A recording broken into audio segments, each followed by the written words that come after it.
So, apparently I've become popular. Ever since my last little chat with you, I've been getting letters, emails, encrypted messages, DMs. Some of you are very creative. Some of you can't spell. All of you worry me. No, I won't kill your dear Aunt Jane so that you can collect the inheritance. Yes, that's a real request. Aunt Jane, if you're watching this, your nephews are idiots, and cheap idiots at that. No, I won't whack your abusive boyfriend. Look, I get it. He's a drunk, he's a bully, he's a waste of oxygen. But you don't need a hitman. You need a lawyer, a good friend, and a suitcase with wheels. And maybe a therapist, for both of you. Then there are the entrepreneurs. I'll cut you in on the insurance if you take out my business partner. I've got this annoying landlord. My neighbor's dog barks all night. Can you make it stop?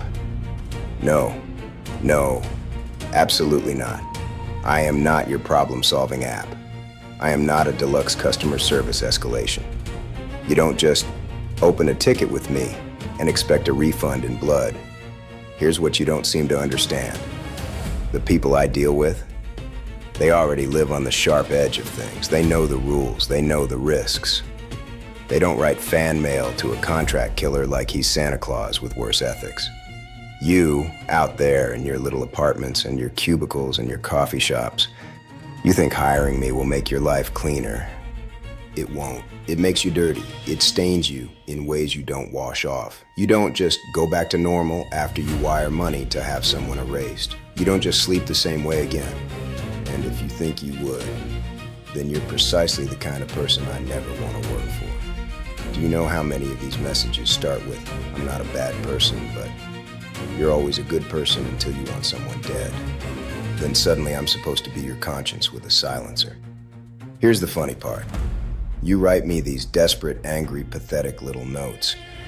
And then you're surprised when I don't answer. What did you expect? An automated reply. Thank you for your inquiry. Due to high demand, your assassination is important to us and will be processed in the order it was received. No, it doesn't work that way. You have problems. Some of them are real. Some of them you created yourself. Either way, you want an easy exit. That's what I am to you. The shortcut, the cheat code, the final argument no one can talk back to. But understand this. My work is not a favor. It's not therapy. It's not justice. It's just death. Cold, simple, permanent. So stop asking me to kill your boss because he's mean. Stop asking me to take out your ex because she left you. Stop asking me to make your life better by making someone else stop breathing. You want revenge? Live better. Walk away. Burn their memory, not their body. Because the truth is, while other people might get mad, I kill people for a living. I hope I never hear from you again.